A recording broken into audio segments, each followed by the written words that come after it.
तो मंदिर के निर्माण के बाद भी मुझे नहीं लगता कि ज़्यादा परिवर्तन होगा, क्योंकि राम लल्ला की प्रतिष्ठा कर रहे हैं। साक्षात जो मर्यादा पुरुषोत्तम राम की प्रतिष्ठा वहाँ पे नहीं लगा रहे हैं। तो हिंदुस्तान के लोगों ने, भारत के लोगों ने बहुत प्यार दिया है हम सभी को, रामायण के सभी किरदारों को, और मुझे लगता है ये वो कंटिन्यू करते ही रहेंगे और ऐसा प्यार हमें मिलता ही रहेगा। हमारे राम आए हैं सॉन्ग आ रहा है, 22 को रिलीज होगा, उसके लिए क्या कुछ कहेंगे? मैं उनको मेरी शुभकामना है। अभिषेक जी को, बहुत अच्छे प्रोड्यूसर हैं, बहुत अच्छे कम समय में हम सबको एज एक्टर्स इस सॉन्ग के लिए उन्होंने लॉक किया एंड बहुत हंसी खुशी से हम लोग ने ये गाना किया। ये गाना हमने 2 दिन में शूट किया।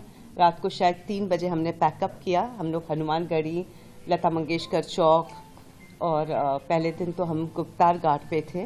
बहुत अच्छे तरीके से लोकेशन उन्होंने सिलेक्ट किए हैं और ऑल्सो बहुत अच्छे एपिसोड्स उन्होंने लिए हैं। शबरी का लिया है, हनुमान जी का एंट्री ली है, तो बहुत सुंदर तरीके से पूरी रामायण वो दर्शा रहे हैं वो 1.5 मिनट के गाने में। So we are very happy, I am very happy कि मैं उनके साथ मैं एसोसिएट कर रही हूँ। ये मेरा तीसरा गाना है, मेरे घर आए राम। ये है हमारे घर आए राम, लेकिन ये मेरे लिए ये तीसरा गाना है और मेरे 2 गाने तो बहुत सुपर हिट हुए हैं एंड मुझे पूरा कॉन्फिडेंस है कि ये वाला गाना उसको भी सरपास कर जाएगा। बताइए क्या प्राण प्रतिष्ठा समारोह का 22 तारीख का दुनिया पर क्या असर पड़ने जा रहा है, आपको क्या अनुभव है? प्राण प्रतिष्ठा श्री राम मंदिर में हो रही है और मेरा जो अपना ख्याल है वो ये है कि ये जो राम मंदिर है ये हमारा राष्ट्र मंदिर साबित होगा। पूरे विश्व में वो संस्कृति जो पीछे थोड़े कुछ वर्षों में थोड़ी धूमिल हो गई थी, वो फिर से एक संदेश जाएगा। पूरे जो हमारी विरासत है ये संस्कृति, ये पूरे विश्व को पता लगेगी। ये मंदिर हमारा प्रेरणा स्रोत होगा विश्व के लिए। हमारी अपनी आस्था का केंद्र तो है ही, हमारा ये गौरव होगा, हमारी पहचान बनेगी इससे विश्व में। और जो हमारे मॉरल्स हैं जो सभी को अपनाने चाहिए, वो इससे सबको मिलेंगे। आज इतने लोग जो हम लोग हैं, जो सनातन धर्म को मानने वाले लोग हैं, भारतीय लोग हैं, वो तो मंदिर में उस दिन दर्शन करना चाह ही रहे हैं, लेकिन पूरा विश्व ये देख रहा है कि ये क्या हो रहा है और वो पूरा विश्व उस दिन यहाँ आना चाहता है ये जानने के लिए कि ये जो हम सुन रहे हैं क्या ये संभव है ऐसा होना। आज जो ऊर्जा है, इतनी पॉजिटिव ऊर्जा है हम सब के बीच में, वही शायद विश्व के और देशों को भी लुभा रही है यहाँ आने के लिए कि हम देखें। तो राम मंदिर जो है वो पूरे विश्व के लिए एक प्रेरणा स्रोत बनेगा। अच्छा, क्या आप चाहते हैं कि काशी और मथुरा का भी विवाद इसी तरह सुनेंगे या? देखिए, वो विवाद जो है वो थोड़ा सा उसे हम बाद में बात करें। अगर आज जो यहाँ रेलेवेंसी है, नहीं, आज जो यहाँ वो हर चीज का एक अपना समय होता है, अपने समय पर वो होती है चीज। जरूर हम कर्म करते हैं, प्रयत्न करते हैं, पर समय हर चीज का आता है ना। तो आपने भगवान कृष्ण, भगवान राम के पात्र को जिया है जी, और अब उसी भगवान राम के प्राण प्रतिष्ठा में आप शामिल होने जा रहे हैं। क्या आपने कोई सोचा था कि ऐसा दिन आएगा? मंदिर बनेगा ये तो जरूर पता था, बिल्कुल है ना, ये विश्वास था पूरा।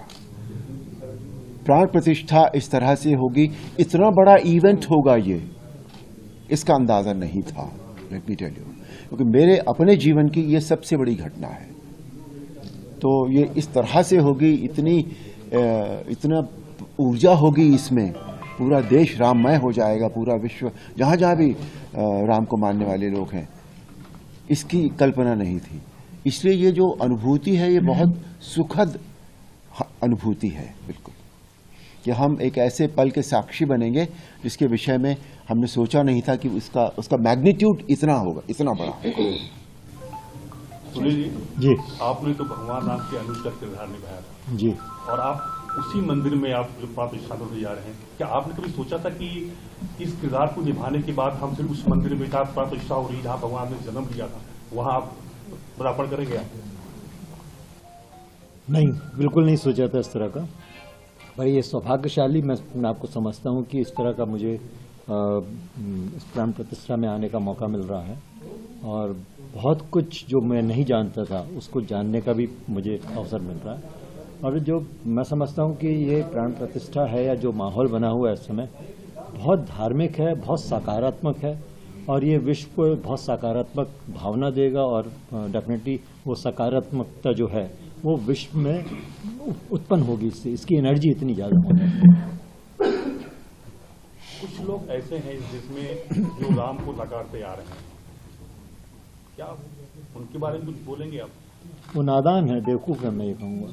उन्हें असल में राम क्या है उसका नॉलेज नहीं है। देखिए, हर आदमी को जब तक वो डीपली पढ़ेगा नहीं, जानेगा नहीं, उसको समझ ही नहीं सकता है।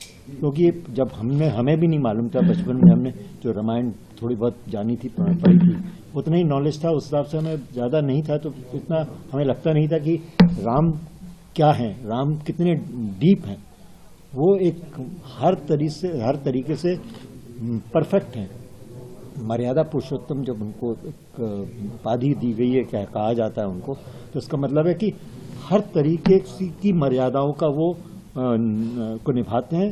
और रामायण हमें ये सिखाती भी है कि हमें मर्यादा में कैसे रहना चाहिए, और ये शिक्षा उन्हें नहीं मालूम है, ये उसका नॉलेज नहीं है, इसलिए वो उस तरह की बेवकूफ़ी कर रहे हैं।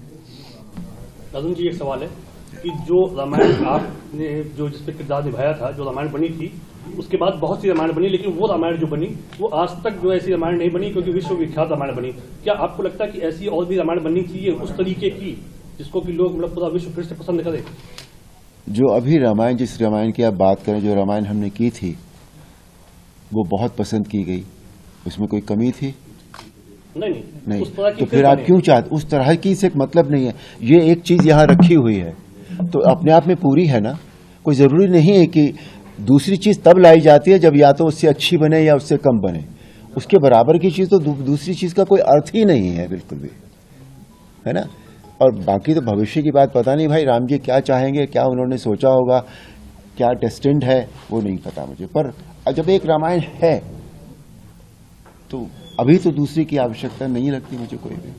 नहीं, उसके बाद बहुत सी बनी है, तमाम रामायण आई, लेकिन उस तरह की नहीं बनी। आपको लगता है कि बननी चाहिए कि नहीं, ये प्रश्न? मैं वही कह रहा हूँ, जब वो है ऑलरेडी तो दूसरी की आवश्यकता क्या है? जब वो अपने आप में कोई चीज पूरी है, संपूर्ण है, तो क्यों दूसरी बनाई जाए? Thank you. और जिस दिन किसी को लगेगा तो वो बनाएगा, फिर से कोशिश करेगा कोई। अब कोशिश में कितनी कामयाबी मिलती है वो तो राम जी जाने, वो व्यक्ति जाने। अरुण जी, इस समय देखा जा रहा है कि यंगस्टर्स में भी भगवान श्री राम के प्रति धुन सुनने का जैसे पहले ट्रेंड होता था, आज का ट्रेंड लग रहा है। तो अब यंगस्टर्स के लिए क्या कहना चाहेंगे इन फ्यूचर, क्योंकि वो लोग वेस्टर्न की तरफ बढ़ रहे थे, वहीं फिर से रामायण काल को उन्होंने समझा है। मैंने थोड़ी देर पहले भी कहा था कि हम अपनी संस्कृति से थोड़ा थोड़ा दूर होने लगे थे, लेकिन अब वो माहौल फिर से बना है। तो अब वो ये जो माहौल बना है, ये यहाँ it's come here to stay, ये रहेगा, ऐसे ही रहेगा। क्योंकि आज हमेशा ये होता है कि जो आगे जो झंडा लेकर चलते हैं, जो मशाल लेकर चलते हैं, वो यंग लोग होते हैं। और आज का जो यूथ है वो इस समय इतना